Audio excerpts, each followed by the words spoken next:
Good morning, gentlemen. Mark, a.k.a. Lord Hammer from the Tor Syndicate. And my question is actually for Blaine. As we get closer... Diva. Hey, we've interviewed you twice. No.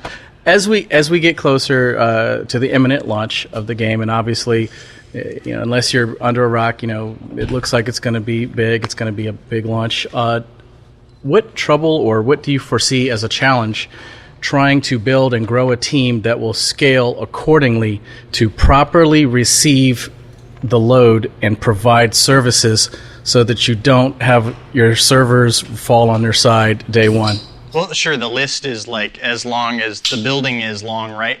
But essentially, that's exactly what I'm focused on right now, is building out actually my team. So I'm going to have a team of folks working for me, both technical resources, production resources, even have some design resources, QA resources right now. And our entire focus is just about making sure that currently testing is up and running effectively, but also that we are preparing for eventual launch. And so obviously we recognize the challenges that come with a game of our scale, a potential scale, and also the excitement around the game. And so we're just completely focused on making sure tech, tools, everything is ready for a successful launch, because we figure we get one chance, first BioWare, AAA, MMO experience, and we want to make sure that the service component, technical component, all of that all lives up to a BioWare level of quality. Right now, Blaine is the only person who can actually take the entire project offline, because he's the only person that's allowed to send and say, everybody in the company must, at this time, go and stand on this exact spot on Hutta and jump up and down for 15 minutes and see what happens. And those are actually really fun tests. Thank you. Sure, thank you. Hey guys, Justin Lowe from DarthHater.com. Just real quick, I have a two-parter, and it can be answered pretty quick. About the Datacrons, there's a lot of sort of discussion, infighting about the reward that you guys chose for it. Yep. So if you could speak about the reward that you guys chose, if that's going to change at launch, if that's in flux, and then also speaking more to Datacrons and that sort of concept extending into other parts of the game. Space combat seems kind of ripe for stuff like that, and different things involving story being placed inside certain points as sort of exploration elements inside these little mini games. So could you speak on that, and if that's going to be possible in other areas of the game, not even limited to space combat, but... Sure. So the explosion around the Datacron stuff seemed to primarily be that the Datacrons do actually affect stats. And that was a big one. Everyone said, oh my god, but then we have to get all this stuff. But so here's what we know. We know that the people who are worried about the stats are the people who will collect 9,000 flowers to get a tiny stat increase. It's not going to be any issue for them to go on to whatever website's going to have it, 15 minutes after we launch, and go find all the Datacrons. The people who are playing more as casual RPG guys, who are playing more for the experience, they've got fun stuff to explore. None of the Datacrons are ever in places you can't get back to. So none of them are ever put in a phase or anywhere that you're going to get limited to. So you can play, the best way to play it is to play just explorative, get them when you find them, try to search the map, use them as a fun thing, and then later, the only time that a +1 in aim is ever going to make a difference to anybody is endgame. And at endgame, you are going to be so massively powerful that if you want to go very quickly and take a couple hours and run back through the game and get every Datacron you missed, it really should not be much of an issue. Outside of that, we never take anything that's going to represent balance outside of core game. So you're never going to have to go into the space game has upgrades and cool stuff for the space game. PvP has upgrades and cool stuff for PvP. You're never going to have to go outside of the core game to get upgrades that are going to affect your basic stat, right? The Datacrons are in the core game. You're running around, you're out in the world. It's a really fun part of it. And yeah, it's not going to make any impact to the end game guys who, if it's really important to them and they didn't want to do it in exploration, they'll just run through and go grab them all. And I think the last point is the most important one, at least to me, is when you're playing the game, it's fun. And so what are we about? We're about finding fun gameplay mechanics, and it's a cool thing where it's hey, for those of us that have been platform gamers, whatever, it's a new way to explore the game. It's something else to do. It's a cool activity to do within a given world or planet that you maybe wouldn't have gone to explore that particular area. And so it's just a cool reward for players, and we look at it from a fun standpoint. And you guys get to see it and see. I mean, that's what we saw. We just had a press event in San Francisco, and we got to see people playing it. And people get really excited when they see the Datacron sitting up somewhere and are like, how the heck am I supposed to get that? And people are, when they realize, oh, I need to force jump I need to get an enemy to get up into that space and then force it. Like, it's fun stuff. Well, thank you. And one of the big differences, for those of you who've played games with bad reward systems, where the hidden thing is actually in a place that no one humanly would have ever seen, the datacrons actually show up on your map. So as you're walking by, you're going to see this thing on your map and start looking around and going, where the... So we do drive you towards it. It is not the, you have to read a fact, fall down a well, not die, land on a cliff, go through a hidden space. Jeff Hollis from Tour Wars. We understand that the decisions you make in terms of story have consequences. Are those consequences primarily affecting the quest line or the story arc you're in right now, or is it more of a long-term effect when it comes to the game overall? So that's kind of a double-sided one. So as far as story goes, so story affects story a lot. We just go into that video where all I say is story for 9 minutes. So there are story consequences that go through the whole game. There are literally things that we put them under the list of things world designers hate. There are things we like to do on the origin worlds that end up coming in the end of chapter 3, right, to bite you in the butt. There are things that build up slowly over time. Your dark side, light side stuff will actually open up paths and close down paths and titles and whole places in your thing that you'll never see before. What we do not do is futz with gameplay. Right? One of the things that's incredibly important to us, when you roll out at your top level, we never ever want anyone to look at you and go, oh, you played your story wrong? We don't want you in our raid. Right? Oh, you played a light side Zabrak. No. We need dark side Twi'leks for this raid, right? So by end game, all of this stuff really has to basically even out. And not a separate but equal, because we know that has never worked in MMO. There's always somebody that's going to be like, well, but actually 1%. So it kind of has to disappear. That said, there are some things you can do gameplay-wise that will make your life a little more difficult. It is possible to make some mistakes, but you have to really, really do it on purpose. It is still possible. There are still companion characters you can kill. And they're still dead. So if later somebody's like, oh, you know what would be perfect for this? I'm going to grab this guy, you grab that guy, and you're like, yeah. But I killed that guy? But it's not like, in a lot of the traditional BioWare games, like for companions is a good example. If you were going to drive a companion off or they were going to leave or something, we could do it as sort of a surprise. You know, you really make somebody mad and they're like, that's it, I'm out of here. And you're like, whoa! Reload. We can't do that in Tor. Right? So if it's going to happen in Tor, you're going to be very aware of it. There's going to be a couple different nodes in a row where you really have to confirm, nope, I'm really for sure absolutely killing you, because years later you're still dealing with it, right?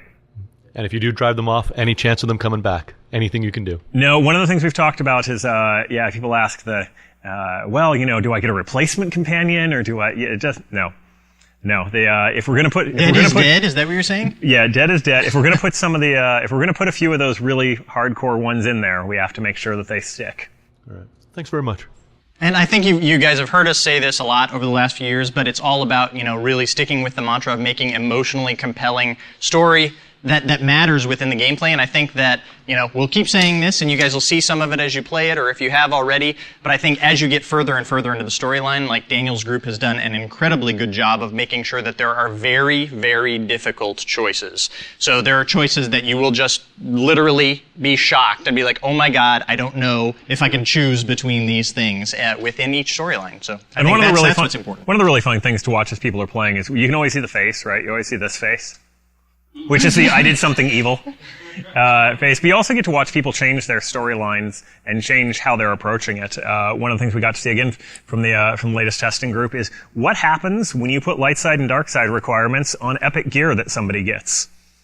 And how fast do people's morals fall apart if they've got a purple item with massive stats sitting in their backpack, as if they were just a little bit more evil. They were a little bit more dark side they could use. So where do your morals stand in the face of loot? It's a decision. Yeah, hello, Marian, swtr.eu. Daniel, I want a story-related answer for why lightsabers do not cut off body parts. Why do lightsabers not cut off body parts? They hadn't advanced the technology in our timeline because we're so far before the original movies. Yes, and this time the lasers were very weak. Yeah. that one's clearly not a. There are some things that. So the Bioware mantra is always story trumps everything until it runs into gameplay. So obviously, there are body parts cut off in the Star Wars trilogy. In the Star Wars trilogies, they're incredibly dramatic and important and huge scenes. You do not actually watch, even in the new ones where there's lots of Jedi, the Jedi just chopping people into little parts constantly. Star Wars is fantasy, and it's very friendly fantasy for the most part. So the vast majority of the time that you're going to see a fight, you should be watching guys clash and then somebody fall down. So honestly, the reason that we don't chop people into little tiny pieces is because it's not appropriate to the feel and the look of Star Wars. And right? it's not because you want to get a higher rating? Well, we want to have a rating that is appropriate to Star Wars. Right? Star Wars has always been for everybody. And we want it to dramatically feel like it. Luke gets his hand cut off, and it's a big deal. If we were going to do it and make it feel appropriate, the server would have to stop and look at you and be like, whoa! You totally lost your hand. If you were just chopping people up into tiny pieces, the only place I've ever seen it work, honestly, is Lego Star Wars. Because, it doesn't feel horrific. Okay, would you mind asking you what do you do if you want to write a story and you say, well, crap, and this lasts over days and you don't find something which is really cool and engaging? What do you do? And this you are going on and say, okay, I do this. Okay. We have the great thing about having a team of writers is when you've got a dozen people around there, you've always got somebody to go to. There are different people who are really good at different sorts of plots, and you've always got people to brainstorm in. What literally happens, you can always see when a writer's stuck, because you get we need brainstorms and I want the one this afternoon, and then everybody gets in a room and throws stuff in a wall until we've got it, right? If somebody's trying to do an action piece, and they're normally, you're gonna meet all the writers at lunch, and Rebecca writes The Inquisitor, and she's really, really good with the deep, sort of complicated, we're doing bad stuff to people and doing secret, but sometimes she's gotta write an action plot. She's almost always gonna write grab Charles, who's our trooper writer. And you're going to bring him in, etc. So when you've got a big team, you've got a deep talent pool, it's a lot easier to get around those pieces. Okay, thanks a lot. Hi guys, my name's Tom from Tour Talk, and I was just wondering, you have the player starships being in the game, and a big activity what players are going to be able to do on those starships is crafting. And in capital cities, we know that we'll be able to train and go there for auction houses. What other incentives will you have for players to go to capital cities? Because it seems like there's a lot of people on the forums that are sort of afraid that Starships is going to take away from going back to capital cities. I think on that, I'll just give the short answer. You can, but I think for me, a lot of course, any MMO is the social element, right? So if you're hanging out on your ship and that's all you're ever doing, then you're not participating in that sort of larger MMO experience. So I think that's definitely going to drive people to capital cities as well as other areas. Another really important part of our game is just various quest types, and so we've really put a heavy focus on making sure there are lots of opportunities and incentives for players to group up in order to do specific quests within every single world that we've presented. And so that's something we've focused on heavily to make sure just we encourage that overall social interaction. But overall, specifics to capital worlds beyond. So one of the big ones is your capital city is your capital city. Yeah. Which means Imperial intelligence is on Droman Kos, right? The Emperor's on Droman Kos. Spoilers. The Republic military is centered on Court. You actually are going to be sent by your quests repeatedly back to your capital city, back to turn in. You're out doing something as a trooper and you get called in to have to go face the Senate, right? So you're going back there. But also, all of your crafting stuff is also on the capital cities. And who's not in your ship is a vendor. So you can craft on your ship, but really what's happening, remember, you have to think about the whole thing for the crew skills is your crew is crafting on your ship. But they're usually doing it while you're somewhere else. You're not standing there watching them do it. That's the whole beauty of it. Because the vendors and all the stuff, so you're on the capital ship, you've got a guy who can send stuff back to your ship, who's right over by your vendor. You've got a place where you can interact with your cargo hold. So you're most likely actually going to be doing your stuff there, and then sending them back to your guys who are on the ship. But if you need to set up some stuff right before you leave your ship when you're on a new planet, it's there for you. All right, sweet, thank you. Hi, I'm Carla from Corellian Run Radio. How's it going? Oh, it's going pretty good. How's it going with you guys? All right. Okay, this is like a 2-segment question. We have one segment of people or fan base that was disappointed to see the role of companions diminish. What would you like to say to those players who want companions to play a more significant role in Tour? And then we look at the poll on your website that says about 9% says they won't use companions at all. And if that's the case, what kind of combat or content, will they be missing if they plan to go that path? Well, so 2 steps for that. So right now, and it's really important to know that all this stuff is in flux. All this stuff goes through testing. Right now, what we're talking about is a 4-person party, and that's including companions. This does not diminish the role of companions if you were somebody who was not going to play in a full party all the time. And those people, honestly, you're not interacting with your companions a lot anyway. You're already trying to manage a giant 4-person party. So for those people who are really into their companions, you're probably going to play in smaller parties. What it does mean is that our companions have become much stronger. We've actually not diminished the role of them. We've actually upped the role of them because they're getting very close to being full party members. There's some other very exciting stuff that is coming later about companions. It's going to change everything you guys are thinking about how we deal with them. So they're getting stronger, not weaker. It's making the game very, very fun to 2-man, for instance. For those people who are saying they're going to play without a companion, what they're basically saying is they're either going to be in a full 4-person party or they're going to die. The game is not built to play without companions. Like it. Thank you. And I think I'll just tag onto that. I mean, you've already touched on it, but I think the idea here is that it makes it so much easier for you to get pickup groups going because you can actually augment your group in whatever way that you want. If you need a certain spec, you need a healer, but you only have 3 people, you don't have to actually wait to find somebody who can be a strong healer. You can bring in a healing companion to actually help out. Yeah, once the AI kicked in, which was just in this latest build, where your healers will heal people who are not you in the companion, like people were running around. And it's harder to do because you don't have the AI is never going to replace a person exactly. But they were doing 4-person heroics with 3 people and then 1 companion healer who's running around from person to person. And it works really well. Hi, Serge from SW Tour Life. I have to ask this question, so don't mind me. Okay. So, how do fat body style Imperial agents, how do they ever pass their physical exam? That is a great question. But I have I think, can I take this one? Sure. I think if you picture a sumo wrestler, right, in your mind, and sumo actually requires some agility. It also requires a lot of physical strength. fitness. And so I think that's, if you think of a sumo wrestler as an agent, it's certainly possible. Yeah, one of the things when you look at the fat body type, obviously, you'll notice is there's a huge amount of muscle actually on those guys, right? Their arms are bigger than my body. They are not big flabby dude. But also, especially for the Imperial agent, the whole point of being a spy is that somebody doesn't guess. Okay, cool. I like that too. That's a good. But actually, the question is more towards Blaine, and we've seen Trion having problems with their Rift launch because of hacking of their accounts, and then we have hacking in PvP in DCUO. That's the most recent accounts, and you're going to be probably in charge on preventing such stuff.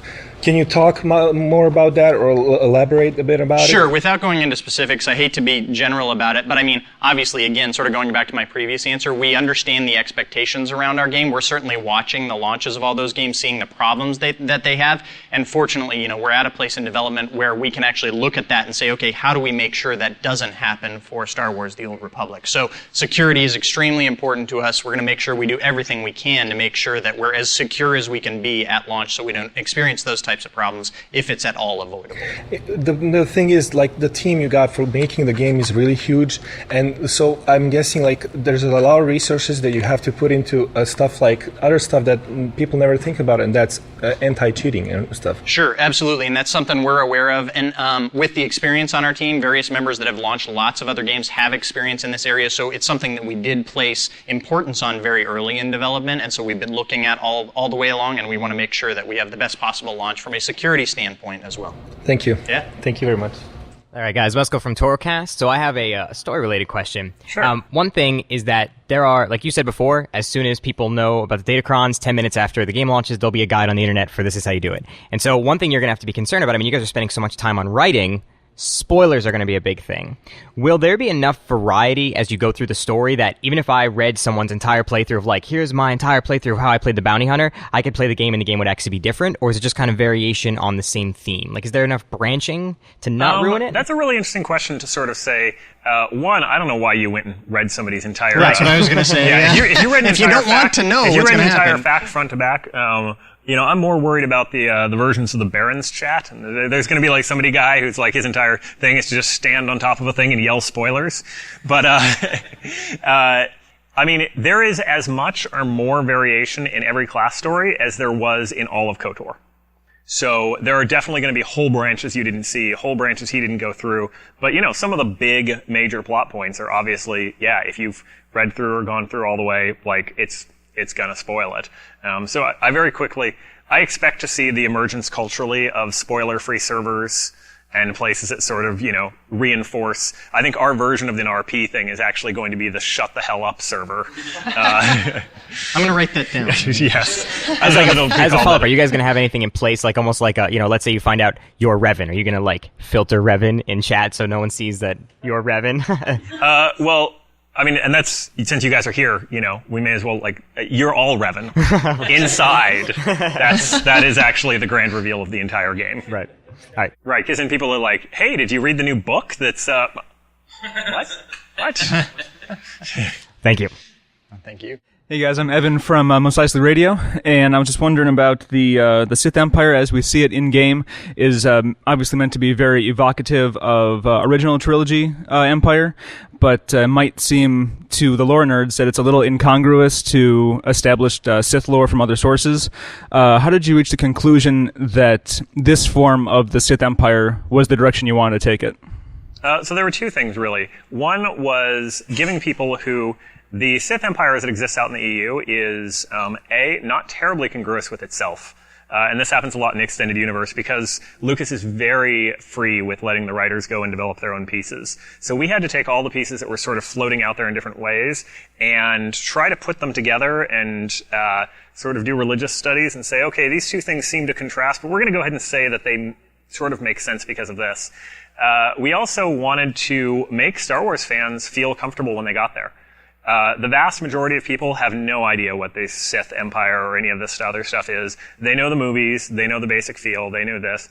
Also, for me, one of the things that was important and wwhy I took and said, okay, it was okay to make all the Imperials British, even though it's mixed up later, is we know, spoiler, at some point the Sith Empire is apparently gone by 3,000 years later, and a lot of this iconography and a lot of these things have now melded into the Galactic Republic. So we know these two cultures are going to merge. So what we did is we literally sat down and we looked at all the things that were culturally Star Wars and we said, okay, you know what? These things all came from the Sith Empire. These started here. These are the things that Palpatine does later is him doing throwbacks to the earlier Empire. Later, all of these will come together to be one, but this is where the influence came from to begin with. All right, awesome, thank you. We also know that all English people are evil, as evidenced by Stephen Reed. Yes. Thanks, guys. Hello, Steven from Führer. Some new crew skills were revealed in PC Gamer, especially archaeology. Will we see some Easter eggs about Indiana Jones? Maybe? About Indiana Jones? No, no Indiana Jones references. One of the things you guys... How about Willow? Willow? No Willow. Howard the Duck. Howard the Duck. One of the things you guys have noticed is that... this is one of the places that I come down 100%. There is no fourth wall breaking in Tor. None.